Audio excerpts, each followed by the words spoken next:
The Church of the Good Shepherd, CGS Philippines, is a vision-driven church committed to manifest and apply the G12 core values. I am a true disciple. Christ-likeness and multiplying ministry. Caught by the vision. Understand, live, and transmit the vision. Committed to sell life. Evangelism, leadership development, and multiplication. Passionate spiritually. Devotional life, prayer and fasting, and holiness. Submission to authority. Love, honor, and respect my leaders. Commitment to time. Manage and invest my time for the kingdom. Lifelong relationship.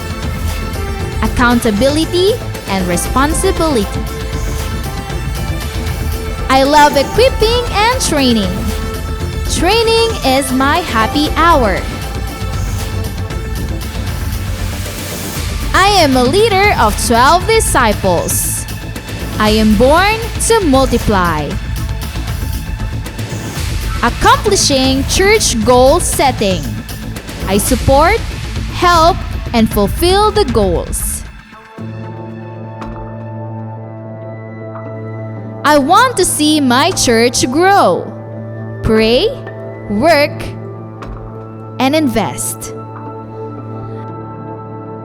The importance of young people. I will prepare the next generation.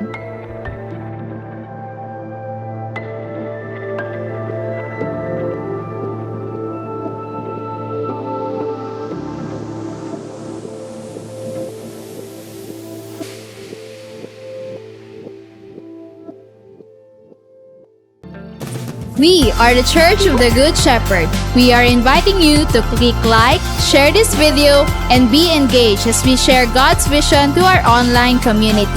Disciples, be present and engage in our online classes. Live class every Sunday at 3 p.m., School of Leaders 1 every Sunday at 4 p.m., School of Leaders 2 every Sunday at 5 p.m., and School of Leaders 3 every Thursday at 7 p.m. There is power when we pray. Be part in our daily prayer at home every 5 o'clock in the morning and 6 o'clock in the evening. Leaders, stay tuned to our online leaders meeting together with our beloved Pastor Rami Henares Jr. every Tuesday at 7 p.m. Let's be involved and enjoy our journey in the Lord and His vision. Thank you and God bless.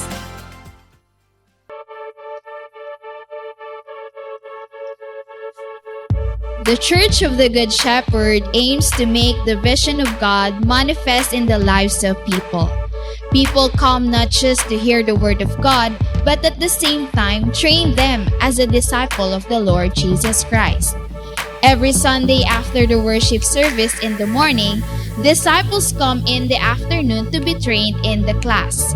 Discipleship training consists of life class, where people learn how to live a life according to the will of God. After life class, they will level up and be trained to become a disciple and leaders through a class that we called as School of Leaders 1, 2, and 3. Though the pandemic strikes, discipleship training never stops. Life class and even School of Leaders 1, 2, and 3 transition to virtual classes. The teachers, together with the students, engage in learning and applying the vision of the Lord Jesus Christ to win, to consolidate, to disciple, and to be a leader that also reaches other people. Truly, Christ Church and His disciples will continue to grow and mature despite of the pandemic that strikes the world, because we are the church and we have the vision.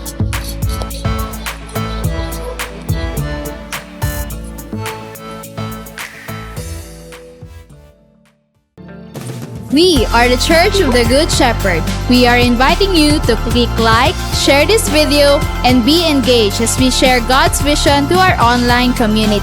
Disciples, be present and engage in our online classes.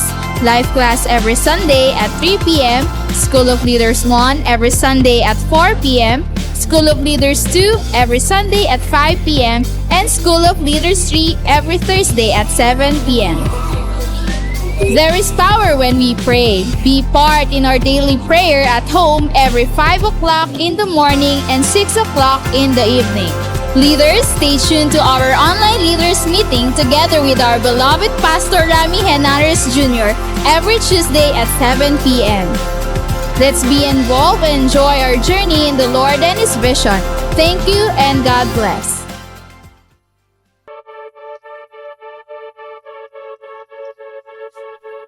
The Church of the Good Shepherd aims to make the vision of God manifest in the lives of people. People come not just to hear the Word of God, but at the same time train them as a disciple of the Lord Jesus Christ. Every Sunday after the worship service in the morning, disciples come in the afternoon to be trained in the class. Discipleship training consists of life class, where people learn how to live a life according to the will of God. After life class, they will level up and be trained to become a disciple and leaders through a class that we called as School of Leaders 1, 2, and 3. Though the pandemic strikes, discipleship training never stops. Life class and even School of Leaders 1, 2, and 3 transition to virtual classes. The teachers, together with the students, engage in learning and applying the vision of the Lord Jesus Christ to win, to consolidate, to disciple, and to be a leader that also reaches other people. Truly, Christ Church and His disciples will continue to grow and mature despite of the pandemic that strikes the world, because we are the church and we have the vision.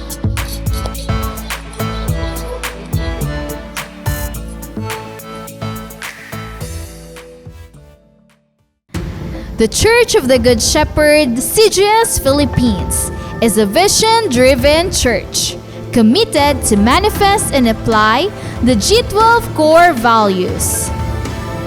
I am a true disciple, Christ-likeness and multiplying ministry.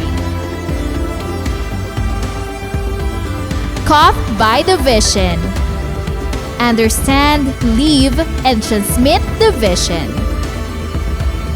Committed to cell life, evangelism, leadership development, and multiplication.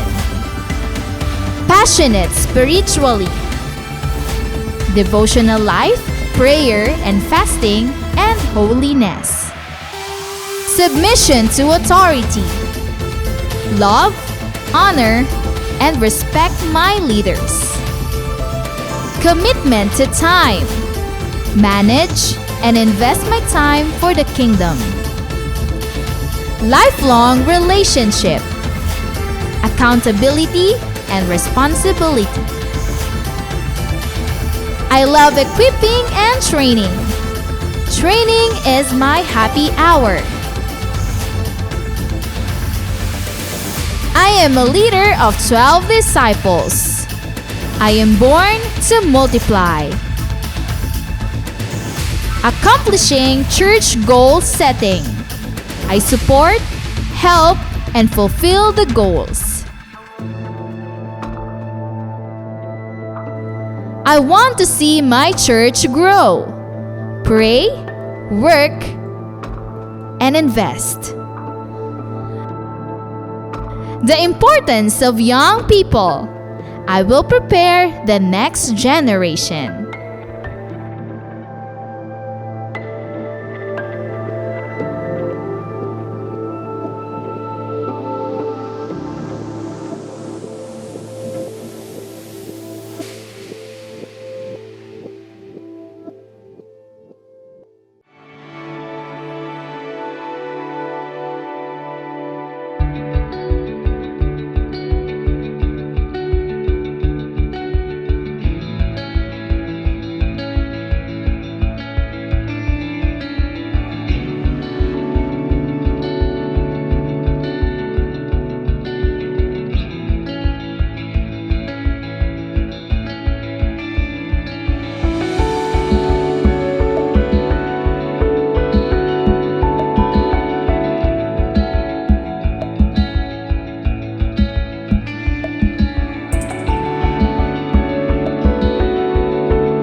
Magandang umaga muli sa ating lahat and welcome sa ating morning simbahay.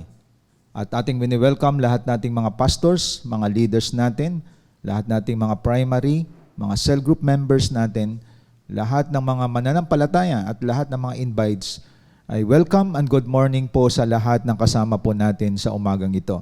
Welcome po sa ating morning simbahay, lahat na naka-tune in ngayon sa ating CGS Philippines, Luzon, Visayas at Mindanao, sa iba't ibang lugar ng Pilipinas. Welcome po sa ating mga kapatid na nasa labas ng bansang Pilipinas, lahat nating mga disciples, mga leaders po natin, mga cell group members natin, lahat ng mga cell group international natin ay wini-welcome po natin.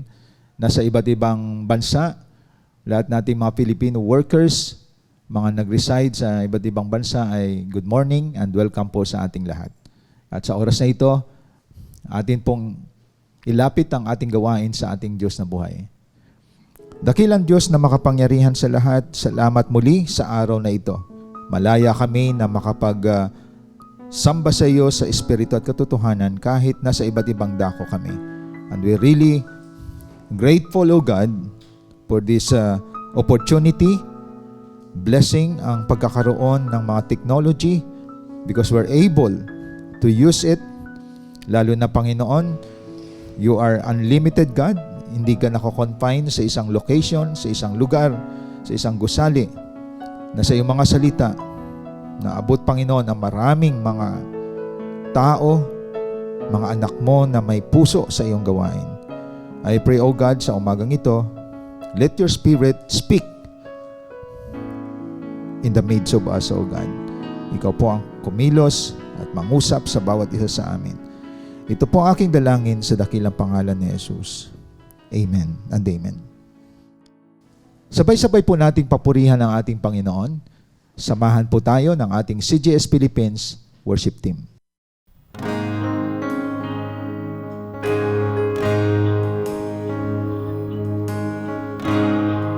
Praise you, Jesus.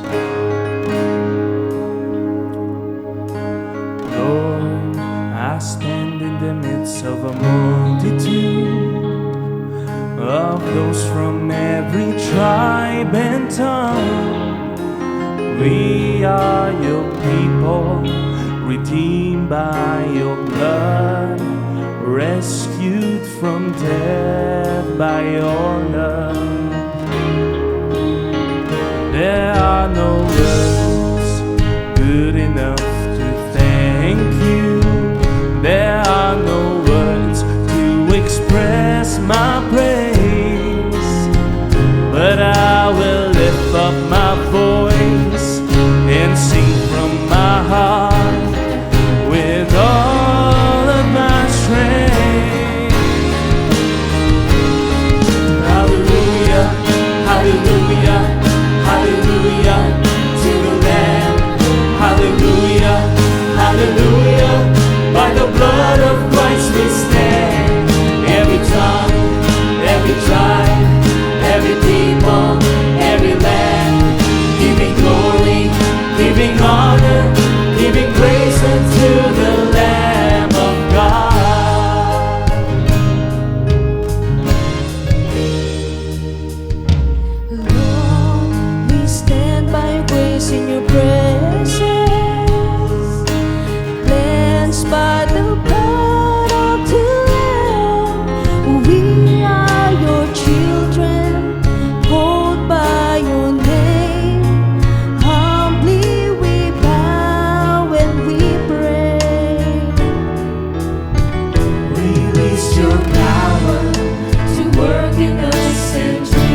every people, every land, giving glory, giving honor, giving praises to the Lamb of God. Giving praises to the Lamb of God. Giving praises to the Lamb of God. Jesus Christ, Lamb of God.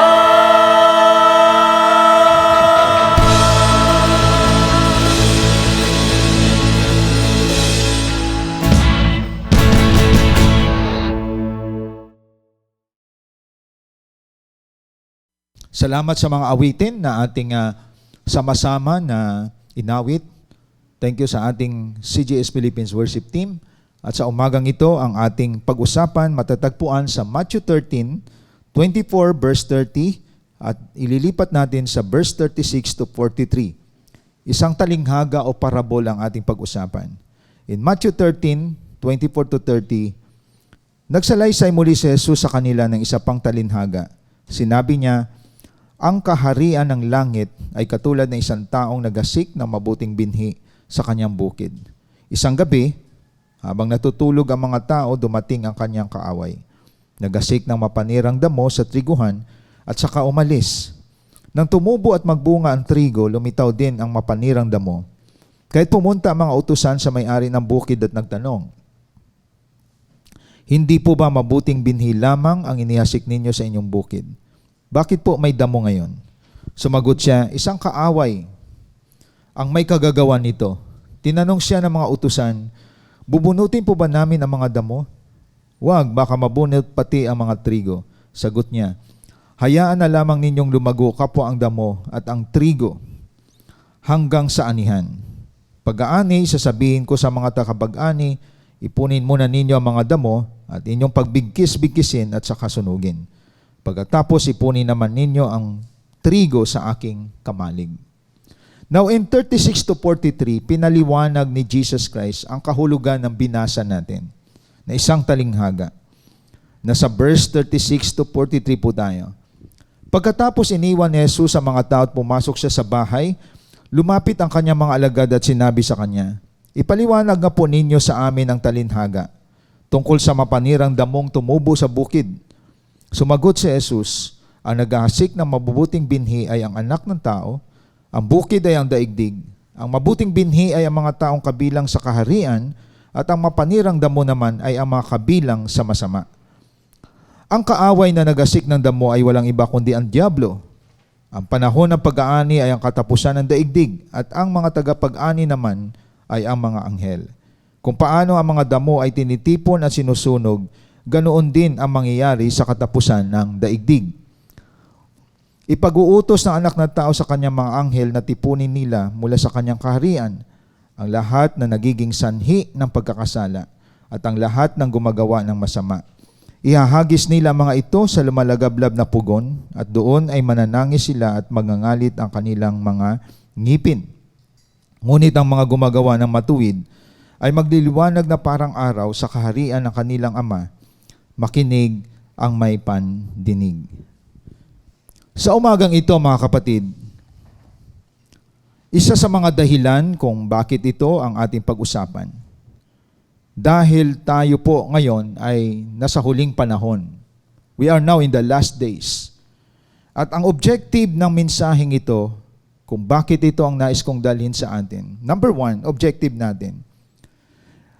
Maunawaan mo na habang ikaw ay naglilingkod sa Lord, maintindihan mo bakit may mga nag-o-oppose, bakit may kumukontra. Pangalawa, maunawaan mo bakit nasa loob na ng church, umaalis, lumilipat sa iba, at umaalis, lumilipat na naman sa iba.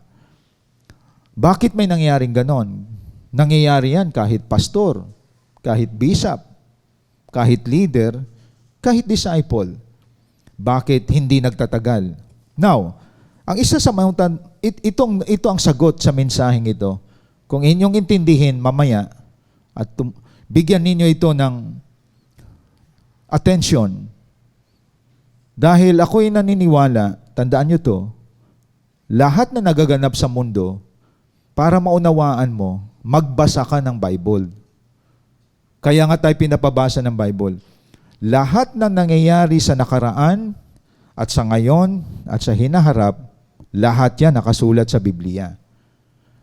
Kaya nga ang mensahe na ating pinapakinggan palagi, at nagbabasa ka ng Biblia, hindi ka masusurprise, hindi ka magtataka, hindi ka masasyak sa nagaganap sa panahon natin ngayon at sa darating pa na panahon.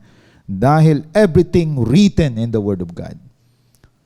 Kaya kahit ang nangyayaring mga bagay sa circle of Christianity, hindi ka magtataka because it was already written. At yan ang nais kong ipaabot sa atin, na habang nagpapadisciple ka, naglilingkod ka sa Panginoon, ang lahat na nangyayari sa paligid mo, sa journey mo, nakasulat lahat yan sa Bible. Ang isa sa ingatan natin, may dalawa akong bigyan ng pansin sa inyo to, bago natin pasukin to. Maging aware tayo sa mga apostate at sa mga heretics. Pag sinabi nating apostate, nire-renounce nila ang kanilang pananampalataya sa Diyos. Ibig sabihin, ito yung tumatalikod. Nasa tama ka na, tinalikuran mo pa. Ang tawag nun, mga apostasy.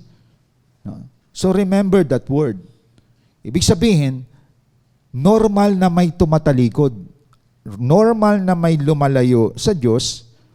Ang address yan sa ganong klase ng tao, apostasy yan. Pangalawa, heretics. Ang heretics naman, ino-oppose niya palagi ang prinsipyo ng salita ng Diyos. Hindi niya pinaniwalaan ang katotohanan. Contradiction palagi ang hinahanap niya. Ang tawag nun, mga heretics. Halimbawa, nagtuturo ka ng discipleship, kinakalaban yan. Nagtuturo ka halimbawa ng pananampalataya kay Kristo, hindi pa daw sapat si Jesus Christ. Heretics tawag nun. Mga heresy. Kapag kinukontra mo ang katotohanan, heretic dating mo dyan. Nagtuturo ka halimbawa ng winning soul.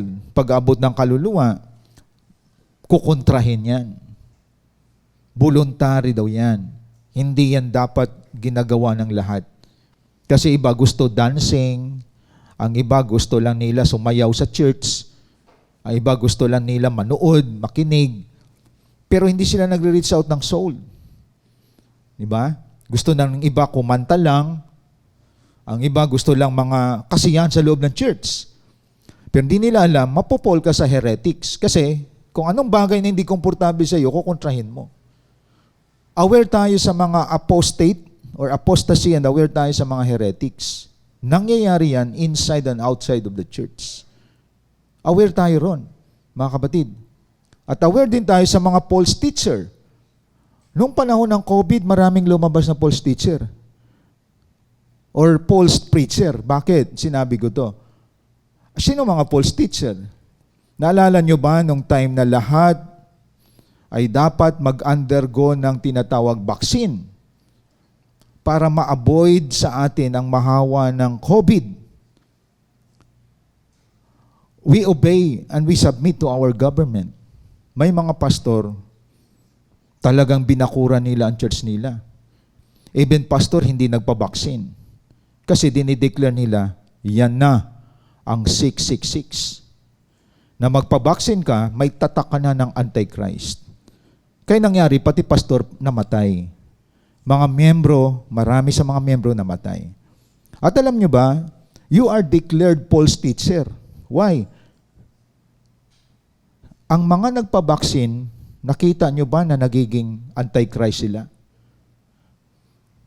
Malinaw ang 666 sa antinatatak sa noo, hindi sa braso. So makita natin, hindi yan napansin ng iba, na may mga pastor na false teaching ang ginagawa nila. Ginamit nila yung authority nila na marami na-deprive dyan, mga kapatid.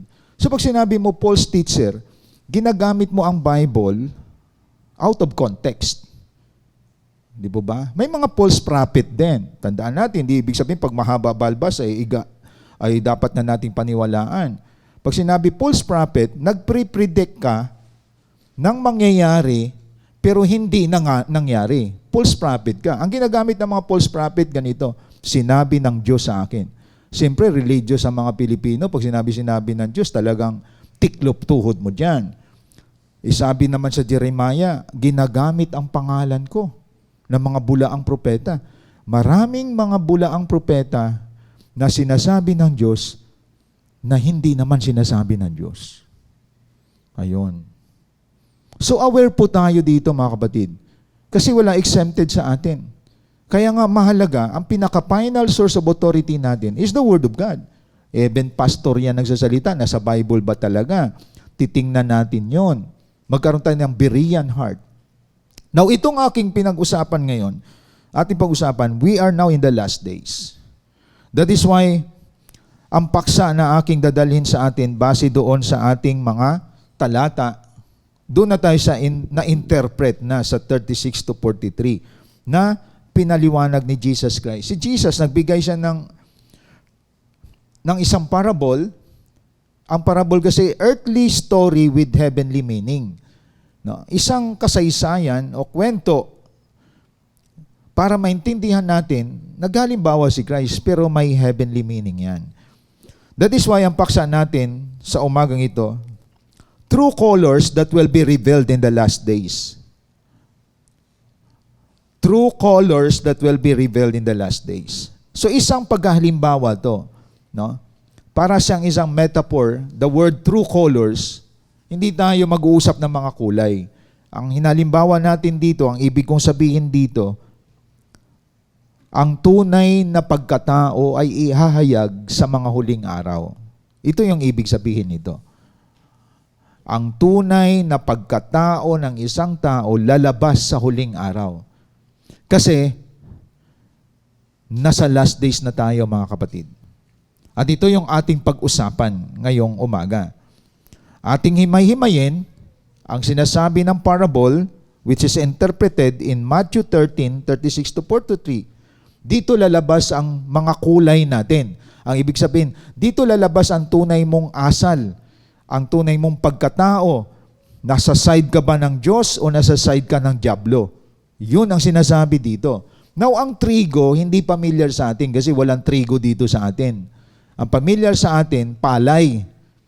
So, pag sinabi palay, pag pumunta ka ng probinsya, makikita mo pag nagbabayad ka sa probinsya, mga palay ngayon tumutubo.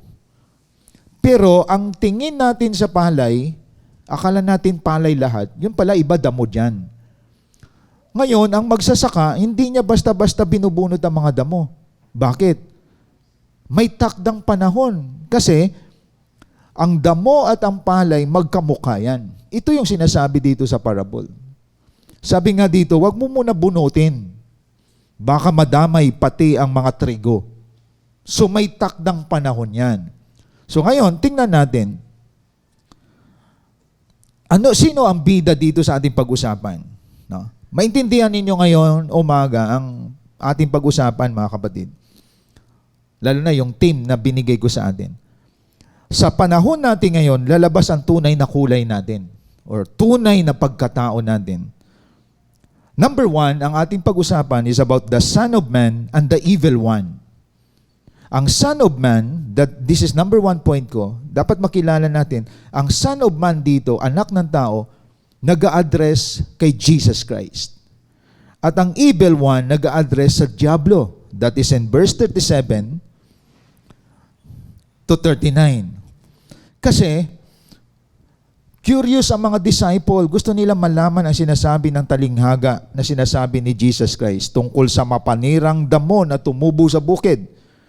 Sabi ni Jesus sa verse na ito, 37, sumagot si Jesus, ang naghahasik ng mabubuting binhi ay ang anak ng tao. So, sino yung naghahasik ng mabuting binhi? Anak ng tao. Sino yung anak ng tao? Si Jesus. 38. Ang bukid ay ang daigdig. Ang mabuting binhi ay ang mga taong kabilang sa kaharian at ang mapanirang damo naman ay ang mga kabilang sa masama. So clear. Ibig sabihin, ang bukid dito yung daigdig na sinabi ni Jesus Christ sa parable, at ang mabuting binhi, saan galing yan? Galing sa anak ng tao na nagasik ng mabuting binhi. Kabilang sila sa kaharian, at ang mapanirang damo naman ay ang mga kabilang sa masama. Verse 39, ang kaaway na nagasik ng damo ay walang iba kundi ang diablo. Ang panahon ng pag-aani ay ang katapusan ng daigdig, at ang mga tagapag-ani naman ay ang mga anghel. So pansinin ninyo mga kapatid, narinig nyo palagi, anihan na, great harvest na, we are now in the last days. So that is why nagdo-double time tayo. Tayo mga kapatid, nagdo-double time po tayo. Ngayon, gusto ko ipakita sa atin ngayon dito. I-address muna natin ang anak ng tao at ang diablo. So mapapansin ninyo mga kapatid, ang laki ng distinction ng karakter ng Son of Man and the Evil One. Ang Son of Man, naghahasik siya ng mabuting binhi. Ang Evil One, naghahasik siya ng mapanirang damo. At pariho yang tumutubo sa daigdig. Now, what's the lesson? Ang lesson natin sa point number 1 ay ganito. Si Jesus Christ, siya ang source ng mabuting binhi. At sino yung mga mabuting binhi? Ito yung mga tao na tumanggap kay Kristo. Now, pag-aralan natin si Jesus Christ. Ibig sabihin, si Jesus Christ ang pinanggalingan ng buhay. Siyang pinanggalingan ng ating righteousness. Siya ang pinanggalingan ng katotohanan.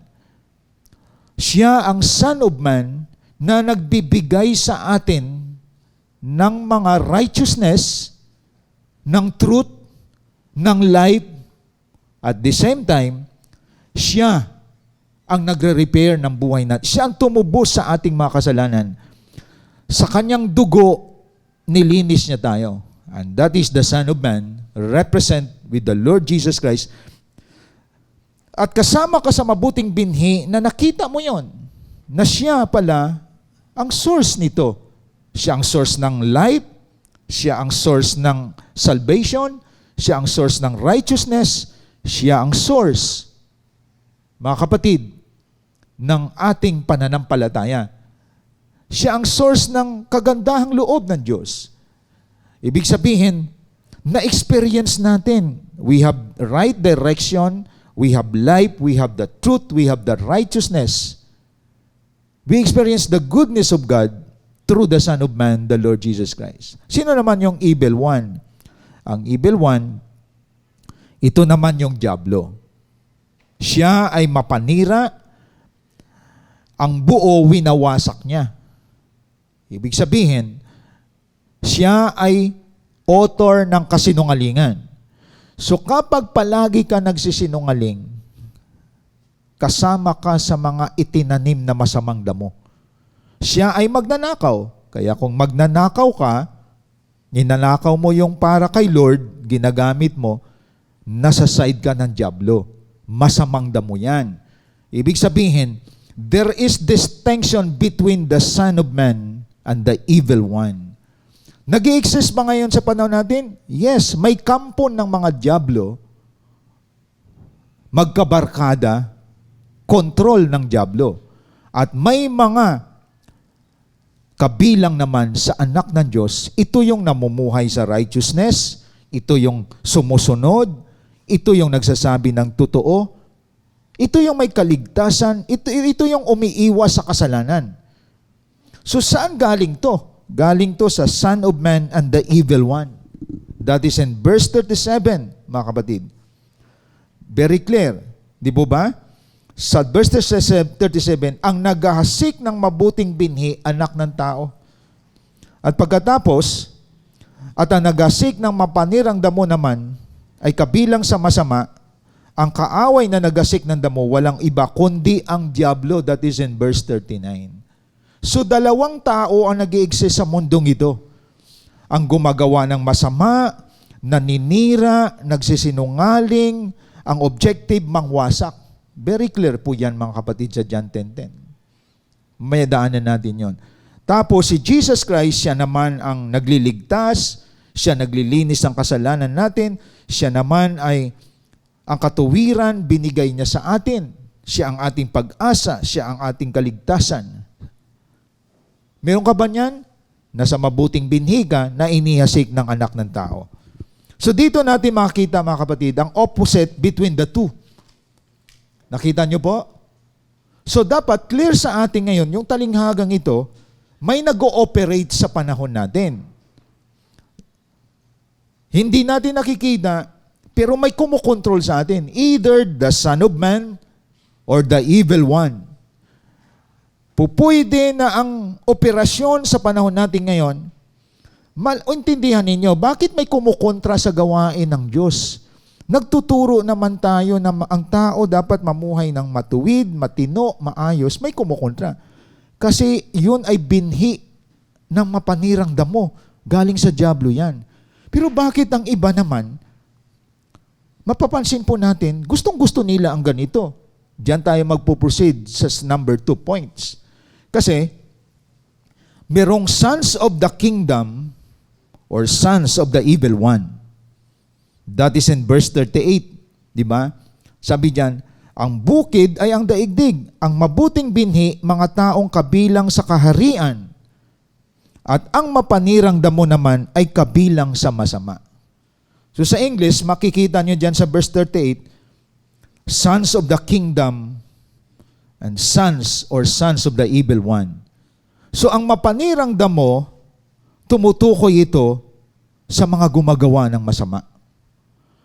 At ang mabuting binhi, ito yung mga anak, sons, generic yan, pati babae kasama dyan. Tumutukoy ito sa kabilang sa kaharian ng Diyos. Okay. So sino itong mga sons of the kingdom? In John 10:27, tingnan po natin. Ang sons of the kingdom, nasa John 10, verse 27. Now, anong sinasabi sa John chapter 10, verse 27? Nakikinig sa akin ang aking mga tupa, nakikilala ko sila at sumusunod sila sa akin. Ito yung mga sons of the kingdom. Simple lang.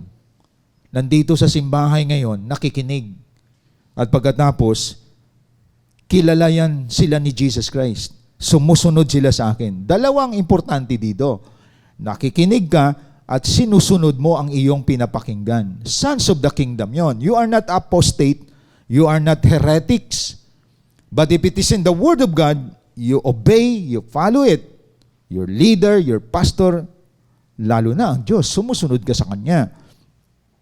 So, ang sons of the evil one, reverse. Hindi yan sumusunod. Walang sinusunod yan, kundi ang sarili niya.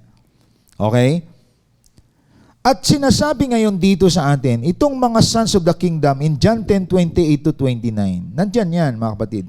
Sabi dyan sa John 10:28-29, binibigyan ko sila ng buhay na walang hanggan. Ito yung mga sons of the kingdom. Ikaw to. Ikaw na nanampalataya kay Kristo. Kailan may hindi sila mapapahamak at hindi sila maaagaw sa akin ninuman. So ibig sabihin, pag may faith ka kay Christ, nakinig ka, sumunod ka sa Kanya, ugali yan ng trigo. Ugali yan ng totoong palay. Nakikinig at hinasik yan ng anak ng tao, si Jesus Christ. Hinasik niya yan. At ito, nagpapakita, may buhay na walang hanggan ka at hindi ka mapapahamak. Walang makaagaw sa iyo ninuman. Very clear po yan. 29, ang aking ama na siya nagbigay sa kanila sa akin ay lalong dakila sa lahat at hindi sila maaagaw ninuman sa aking ama. Napakaliwanag mga kapatid. Ibig sabihin, kapag sons of the kingdom ka, nakinig ka, namuhay ka sa salita ng Diyos, ikikip ka ba by the power of God at walang makakaagaw ninuman sa iyo. So, ito na yung sagot doon sa objective natin. Ilang taon ka nang naglilingkod kay Lord? Nagpapatuloy ka pa rin kahit maraming pagsubok. Mga kapatid, ako 16 years old, ako noon nakakilala kay Lord. Now I am 59 years old. Bakit kaya nagpapatuloy ako? Hindi dahil ako'y pastor. I was kept by the power of God. Very clear sa verse. Walang makakaagaw sa kanila mula sa akin. Hindi sila maagaw sa akin ni numan. Ibig sabihin, ang totoong mabuting binhi, hindi yan matitisod, hindi yan mawawala. Magpapatuloy yan at lalo pa yang gumagaling. Yun ang mabuting binhi. Sino naman yung mga masamang damo? Ang mga masamang damo, hindi yan nagtatagal. Hindi yan maglalast. Baka hanggang 1 year lang yan, 2 years, 5 years, 10 years, mawawala yan. Ibig sabihin, may malaking difference. Isang example ko dito mga kapatid. Na-example ko dati yung sarili ko last week. May isa kong kaibigang pastor, close pastor friend ko siya. Nagkaroon ng outing mga pastor, naligo kami. Naligo kami sa isang resort, sa swimming pool. Pagsisid nito ng aking kaibigang pastor, sumisid siya sa tubig. Nagulat kami lahat. Yung kanyang buhok na sobrang itim, pag-ahon niya, pumuti lahat. Nagulat kami. Yun pala, hindi naglalas yung nilagay niya. Nasya kami. Ang itim ng buhok niya, paglabas niya, puti lahat.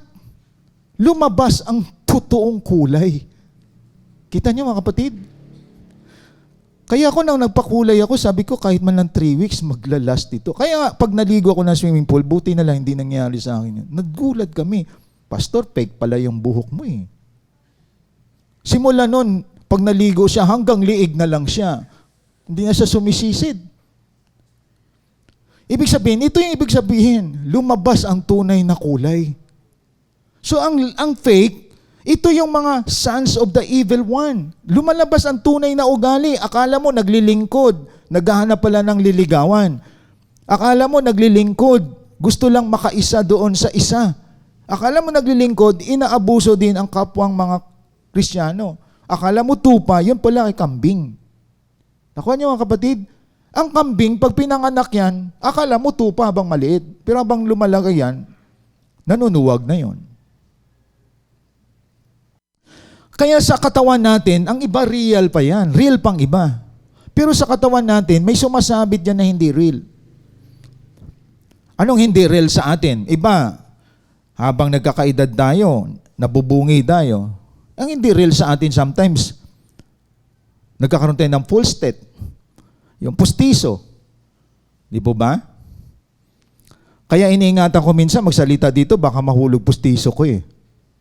Kasi hindi totoo itong taas. Nagsasabi na ako na totoo mga kapatid ha. At least pag nakita nyo, ay nahulog. Kasi hindi real eh. Lalabas talagang tunay na, ay pustiso pala yung ngipin ni pastor. So may mga hindi real sa atin. Kasi lalabas yung tunay mong kulay sa last days. Akala mo, nagsiserve kay Lord, yun pala, inside and outside may fake sa atin sa church. Akala mo nagpapadisciple, pero may gusto siyang i-take advantage diyan. Ingat tayo.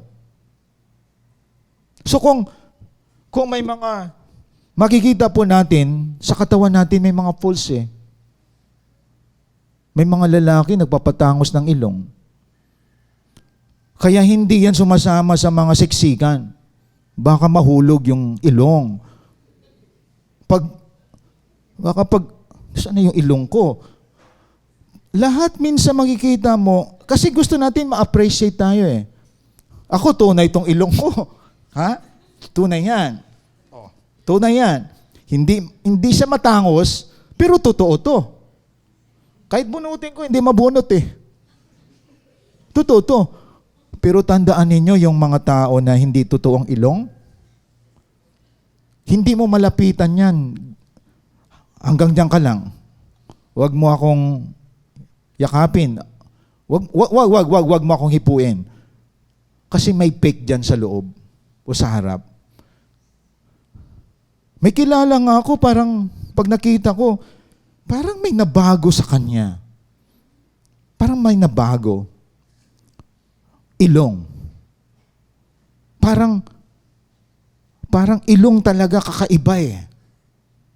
Kaya maging lahat ng mga fake parang totoo. Tandaan natin mga kapatid, may fake na pilik mata. May fake na kilay. Diba magtataka ka, bakit ang haba ng pilik mata nito? Bakit ang kilay nito parang papunta na sa tenga? Grabe. Maraming fake sa atin sa ngayon. Just for the sake of beauty, just for the sake na ma-attract ang iba. Pero ingat tayo, sa spiritual aspect, nangyayari din yan. Akala mo masipag, akala mo nagdi-disciple, nagwi-win soul, yun pala nilalapit niya sa kanya, siya na sinasamba. O kaya ang iba naman, iba motibo. Pag nakuha na ang gusto sa church, play away na, mawala na. Fake kasi. Ito yung may sons of the kingdom or sons of the evil one. Kaya tandaan natin, inside and outside yan sa church. Nalaala ko na nag-encounter, first encounter natin, nalala niyo ba yung mga kapatid? Lumabas tayo dito sa church. First encounter, second encounter, at may coming encounter pa tayo. Ito yon, challenge. Mataas yung ating tinatawag payment kasi sa labas tayo, maganda yung lugar, ang place, private. Siyempre, mataas din ang ating tinatawag dyan na payment. Alam nyo, nakita ko yung mga sons of the kingdom. Bakit? Sino yung ating mga delegates noon? International ang mga delegates natin. May galing sa Japan, galing ng China, galing ng South Korea, galing ng Australia, mga nasa provinces, galing ng Binangunan, galing ng Davao, Pangasinan, Bataan, galing ng Cebu, galing ng Negros Occidental, mga naabot ng online.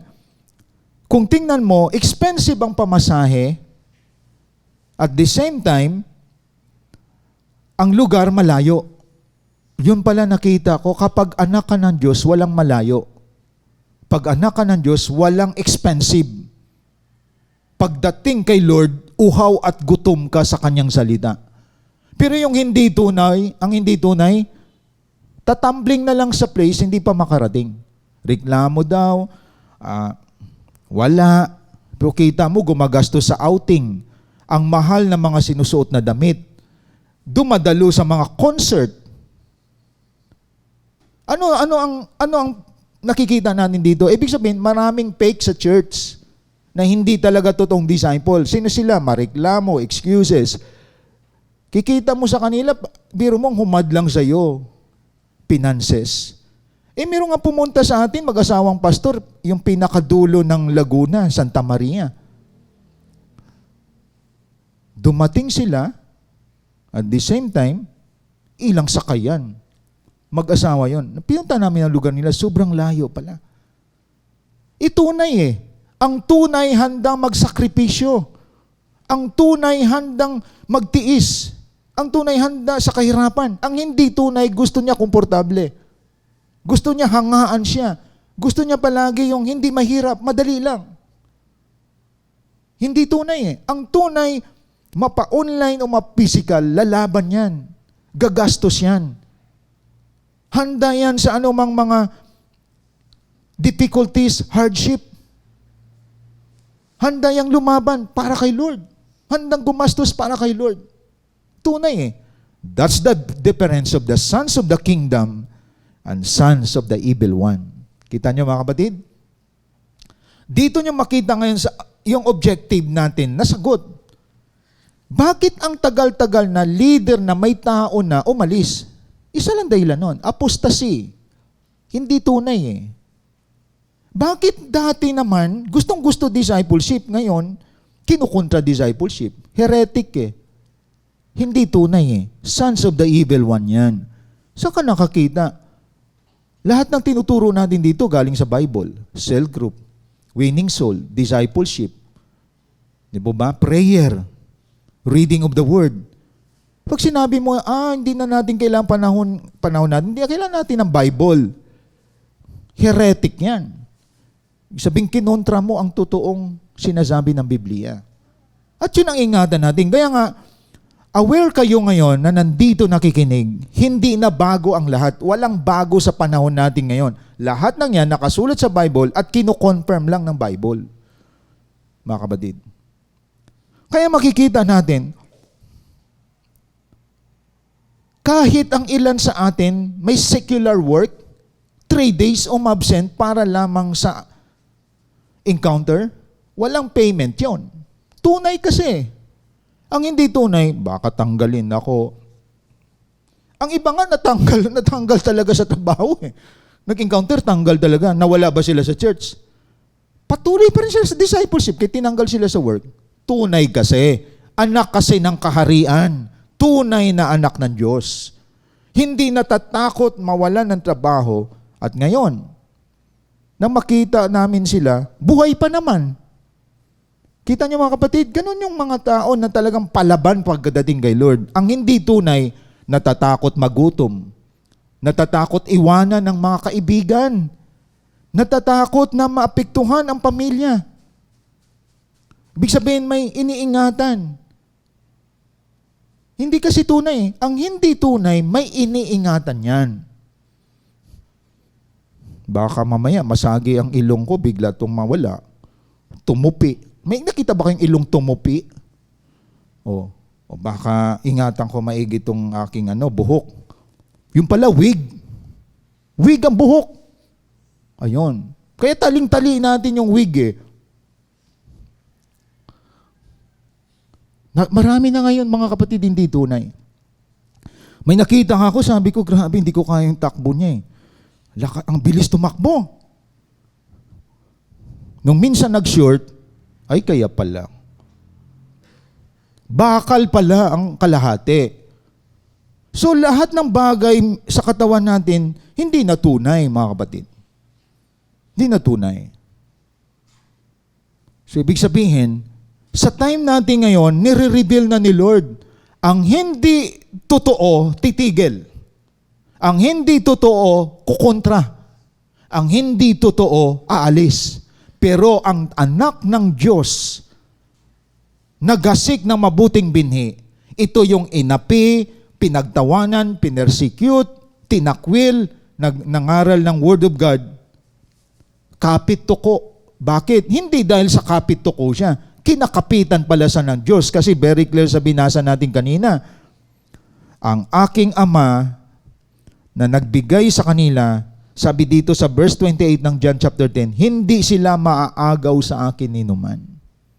Dumating ba sa inyo na na-discourage ka, parang susuko ka na, ayaw mo na. Pero bakit nandito ka pa? Isa ka sa mabuting binhi na inihasik ng Diyos. At hindi papayag si Jesus Christ na mabuting binhi ka, mawala ka sa Kanya. Ilang taon ka na ngayon bilang disciple. Ang iba, months lang nawala. 1 year nawala. Ang iba, nagpaplano na. Isa lang sasabihin ko sa inyo. Ang sinasabi ng Biblia, sinasabi mismo ni Jesus Christ, no one can snatch you out in the hands of God. Even the evil one. Hindi ka kayang sirain ng dyablo. Tunay ka eh, kapatid. Ginto ka talaga. Hindi ka tanso. So yon ang difference ng sons of the kingdom and sons of the evil one. Mga kapatid. Meron nga tayong cancer patient, nag-undergo sila ng ewan ko kung anong leadership na siya, Soul 2 o Soul 3. Biro mo cancer patient yan, nagtatights pa. Sa halip na siya tulungan, nagtatights pa siya. Nasa ibang bansa yan. Tunay kasi. Kaya tandaan natin mga kapatid, huwag kayo ma-surprise, huwag kayo magkaroon ng tinatawag discouragement. Kasi nasa huling panahon tayo, ang nananatili hanggang wakas, talaga lalong magsashine yan, lalong marubdob ang maglingkod kay Lord yan.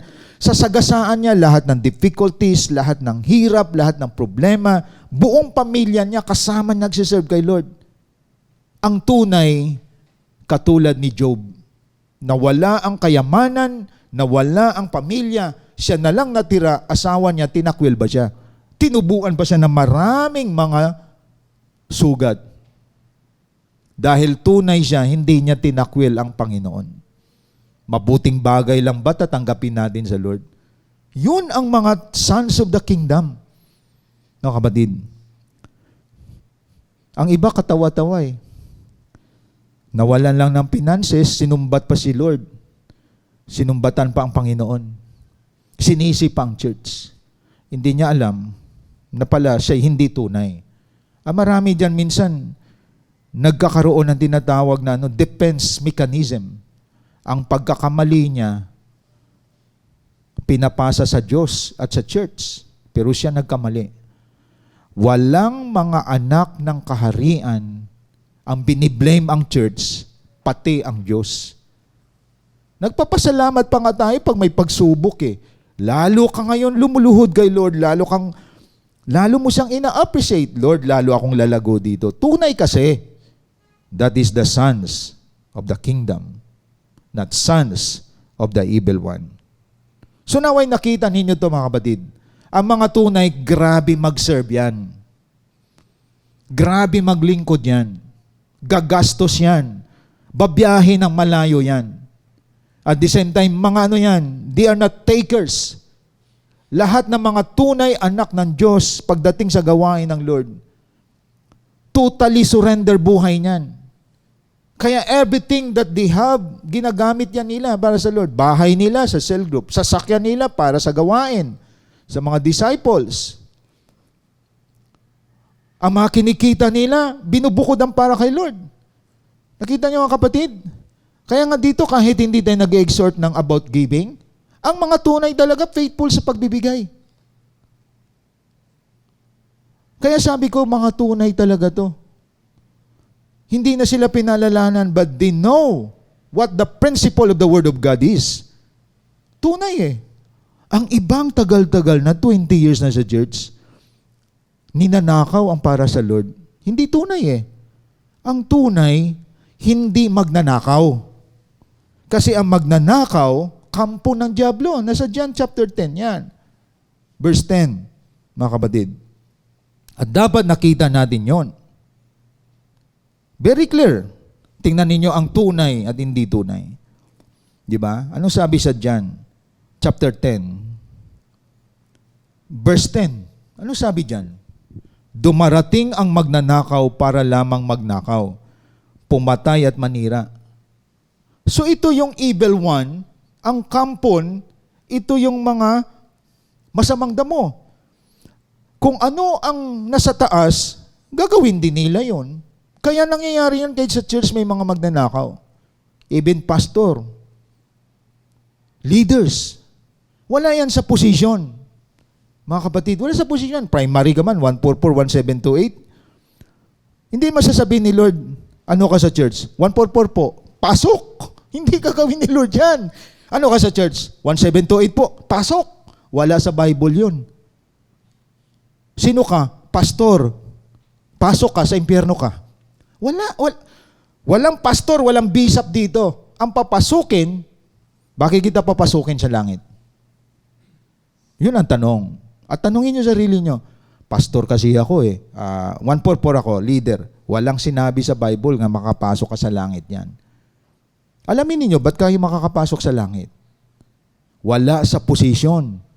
Wala sa pangalan ng denominasyon. O bakit kita papasukin? Kami ang pinakamalaking denominasyon sa buong mundo. Wala din nakasulat eh. Ibig sabihin, diyan tayo lalabas ang tunay natin na kulay. Ano dahilan bakit ka makapasok sa langit? Denomination? Position? Name of your church? Hindi. Kaya nga marami din pupunta ng impyerno kahit nasa loob ng church. Mga kapatid, kasi sons of the evil one eh. Biro mo sa loob ka ng church, gawain mo evil, nagnanakaw, naninira. Bakit di papasukin sa langit? Alam mo namang marites ako sa lupa. Siyempre, walang marites sa langit. Pwede naman siguro ako dyan. Kita niyo mga kapatid? Kapag opposite sa karakter ni Christ, bagsak na tayo. Righteous si Christ, dapat righteous din tayo. Nagbibuild si Christ, dapat nagbibuild din tayo ng buhay ng tao sa lupa. Ano sabi dito? What's the contrast? Naparito ako upang ang mga tupay, magkaroon ng buhay na masagana at ganap. See the distinction of the devil and Jesus Christ? Ang diablo nagnanakaw, naninira. Si Jesus Christ bumubuo, nagbibigay ng abundant life. Nakita niyo mga kapatid? At kapag nasa side tayo ni Jesus Christ, malalaman mo din yung kulay ng ugali mo. Ano ugali mo ngayon? Nasa loob ka ba ng church, sumusunod ka, nakikinig, o nasa loob ka ng church, tahimik kang kumukontra. Tahimik kang kumakalaban. Kaya like what I said, hindi lahat ng nasa church, disciple man yan, leader man yan, pastor man yan, primary man yan, ay anak yan ng kaharian ng Diyos. Tandaan natin yun. That's the truth. True colors will be revealed in the last days. The third, kaya alam niyo, ang pabor ng Diyos sobrang haba. Biro mo, nabuhay tayo sa mundong ito, hindi mo binabayaran ang hangin, hindi mo binabayaran ang init, hindi mo binabayaran everything, libre tayo sa mundong ito. That's the grace or favor of God. Pero maraming naniniran sa mundong ito na hindi man lang nagpasalamat kay Lord, hindi man lang sumamba sa Diyos, hindi man lang naglingkod kay Lord. Puro sarili palagi. Pero darating ang final verdict. That is in verse 39 to 43. So balikan natin. Matthew 13. That is the third point natin mga kapatid. Matthew 13, verse 39. This is the final verdict. Di ba? Pag sinabi final verdict, lahat ng bagay may katapusan. You enjoy now, but you suffer later. Puro ka-enjoyment, ni hindi ka man lang matutong magpasalamat kay Lord, hindi ka matutong maglingkod kay Lord, pinagtawanan mo yung mga tao na nilalapit ka sa Lord, pero hindi mo alam kapatid, lahat yan may katapusan. And that is the final verdict, ang paghatol ng Diyos pagkatapos ng huling araw. That is in verse 39. Tingnan po natin. Verse 39. Start tayo sa 39, then proceed sa next verses. Ang kaaway na nagasik ng damo ay walang iba kundi ang diablo. Ang panahon ng pag-aani, katapusan ng daigdig. Ang mga tagapag-ani naman ay ang mga anghel. Verse 40, kung paanong ang mga damo ay tinitipon at sinusunog, ganoon din ang mangyayari sa katapusan ng daigdig. Ipag-uutos ng anak ng tao sa kanyang mga anghel na tipunin nila mula sa kanyang kaharian lahat na nagiging sanhi ng pagkakasala at lahat ng gumagawa ng masama. Ihahagis nila mga ito sa lumalagablab na pugon at doon ay mananangis sila at magngangalit ang kanilang mga ngipin. Ito yung mga masamang damo na inihasik ng diablo, hahatulan na sila ng Diyos. Ito yung mga tao na gusto palagi ang kasalanan, lumangoy sa kasalanan, tinuturuan mo na ng mabuti, gusto sa kasalanan pa din. Gusto sa putikan pa din. Kaya huwag kayong magtaka bakit ang titigas ng ulo ng mga tao na maaring nasiran mo, meron namang madaling lumapit, kasi may mabuti at masamang damo. At ang huli, sa katapusan ng panahon, sabi dito, ang gumagawa ng masama ihahagi sa lumalagablab na pugon, nananangis sila at mangangalit ang kanilang mga ngipin. Biro mo yon sa sobrang init. Then, the contrast, 43, ang gumagawa ng matuwid ay magliliwanag na parang araw sa kaharian ng kanilang ama, makinig ang may pandinig. So, yan ang mangyayari sa atin mga kapatid. Now, nasa huling panahon na ba tayo? Yes, nasa huling panahon na tayo. And that is in 2 Timothy chapter 3 verses 2 and 5. Tingnan po natin. 2 Timothy chapter 3, 2 and 5. Ito ngayon ang ugali ng mga tao na ihahagis sa naglalagablab na impyerno o pugon ang binanggit dito. Ang mga tao ay magiging makasarili. So, ibig sabihin, maging lovers of self, sakim sa salapi. Meron na ba nito? Meron. Palalo, mapagmataas, mapagsamantala. Suwail sa magulang. Meron ba nito? Ang dami. Walang utang na loob at lapastangan sa Diyos. Meron ba dito? Maraming walang utang na loob sa Diyos. Ini-enjoy ang nature, ini-enjoy ang blessing ng Diyos, ang buhay na binigay ng Diyos. Biro mo, may puso ka, may utak ka, may internal organ ka. Blessing ni Lord sa atin yan. Pero hindi ka man lang nagpasalamat sa Diyos pag kumain ka. Hindi mo man lang niyaya ang mga anak mo na makinig sa salita ng Diyos. Puro makasarili tayo.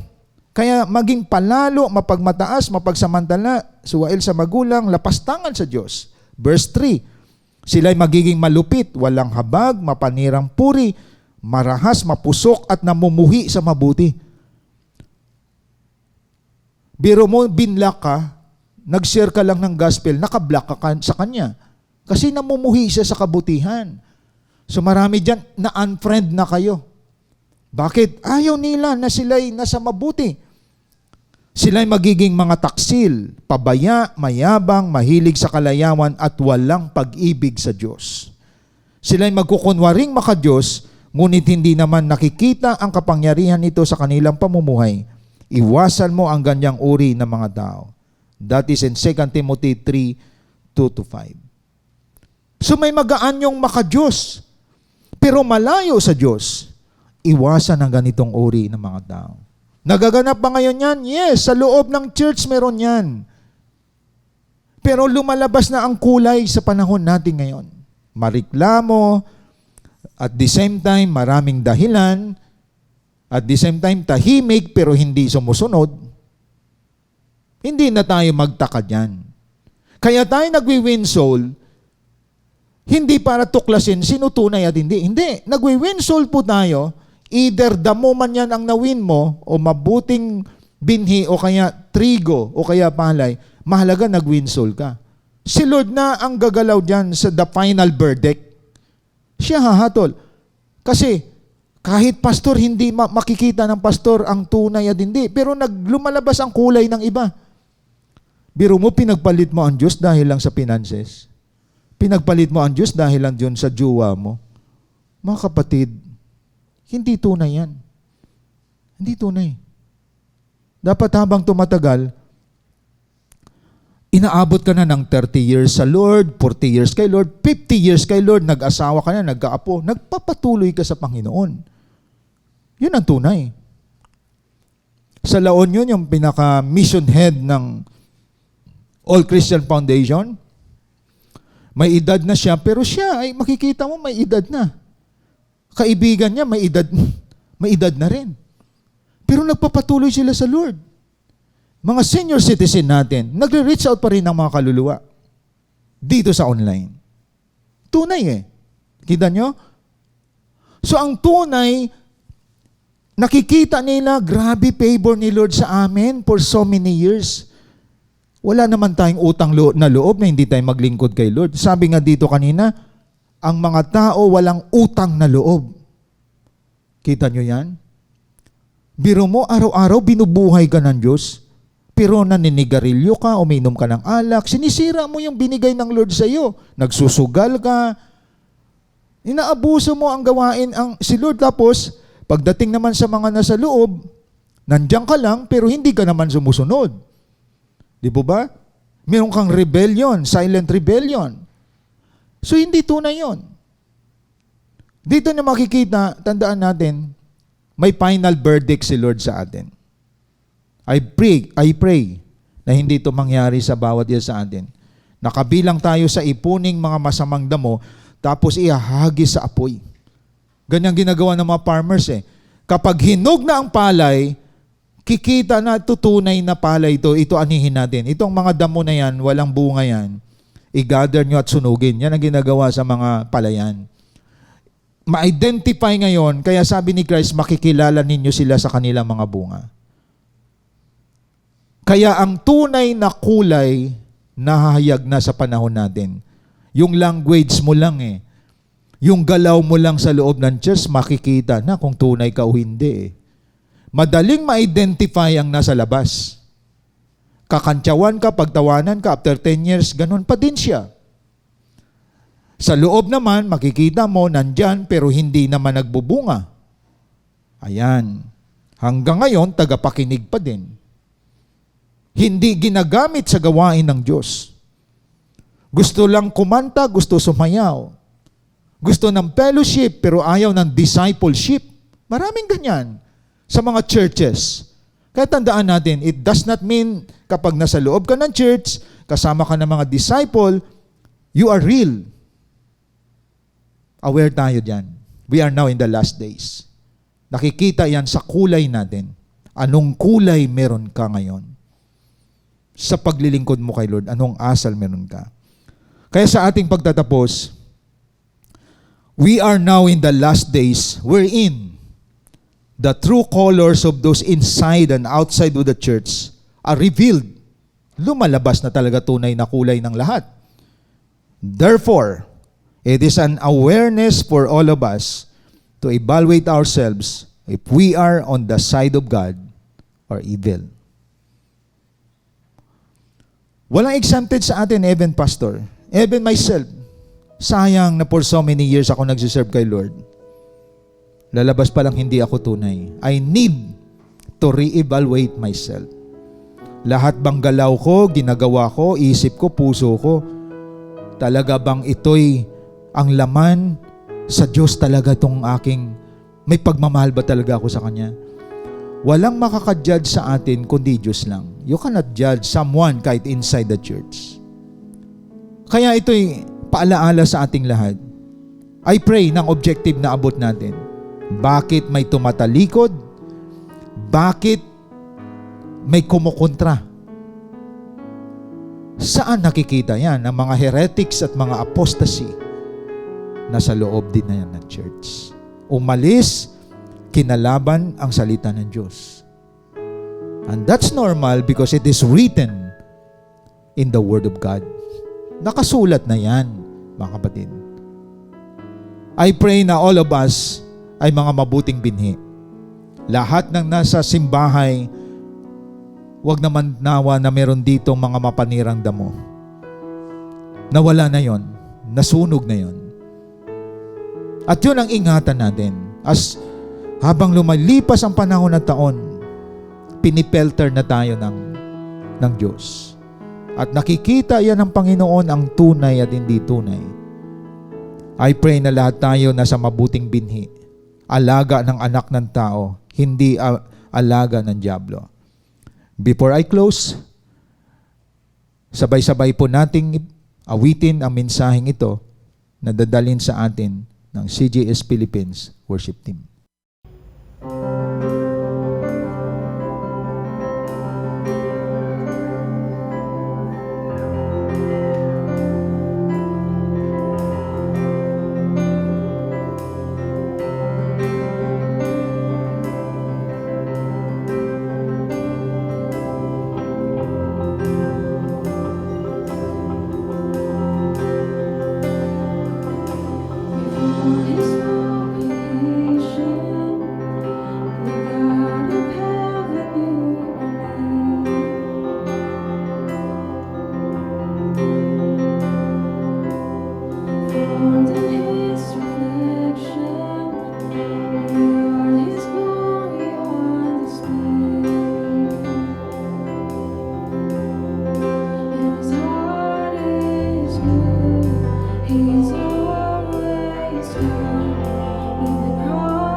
we are the daughters of God. No matter where we go, we're close to the Father's heart. And though we stumble, He will not let us fall. We are the Lord's, and He will never forsake His own. We are the sons, we are the daughters of God.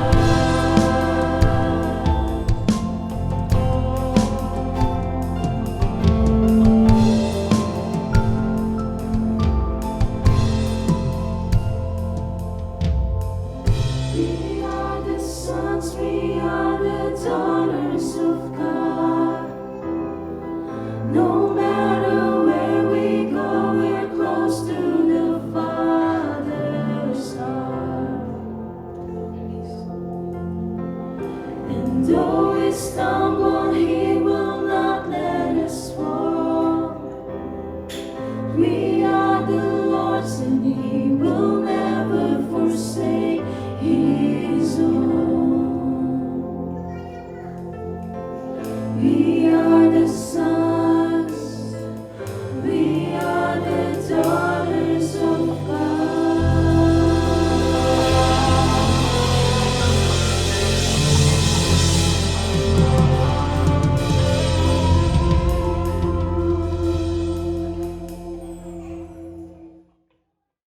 Let us pray.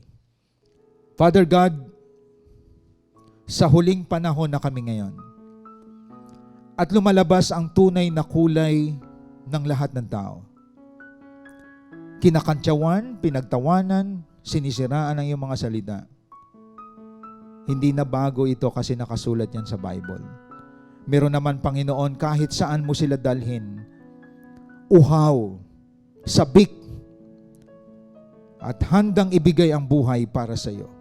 Kasi ito yung mga mabuting binhi na naihasik mo, Panginoon. I pray, all of us today belong sa mga good seed, mabuting binhi na inihasik ng anak ng tao. I pray na dumami pa, O Diyos, sa mga mabuting binhi na ang iyong inihasik lalo pang mag-expand, lumago. Ito yung mga sons of the kingdom.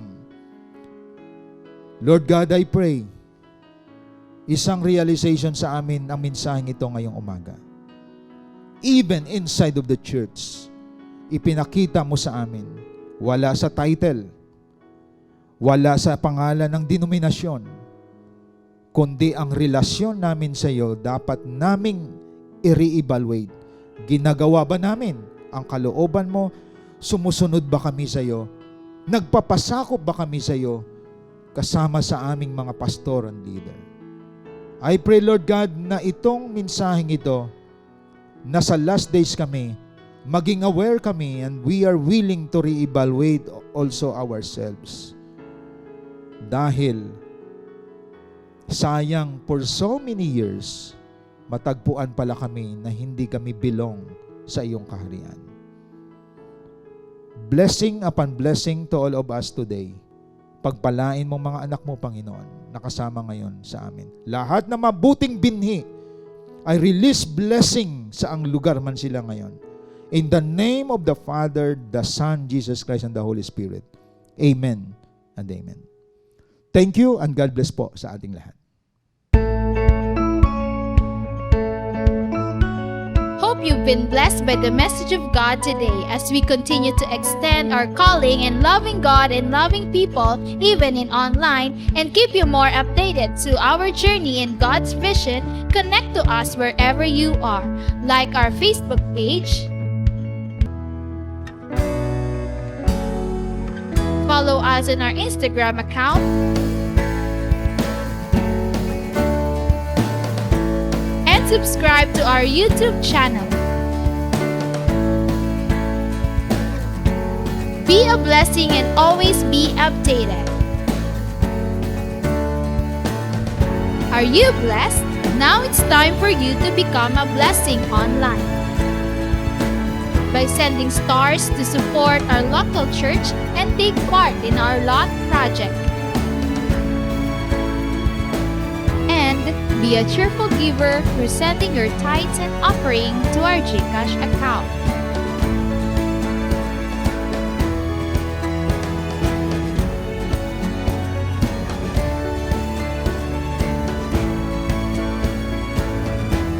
See you on our next online worship. Thank you and God bless.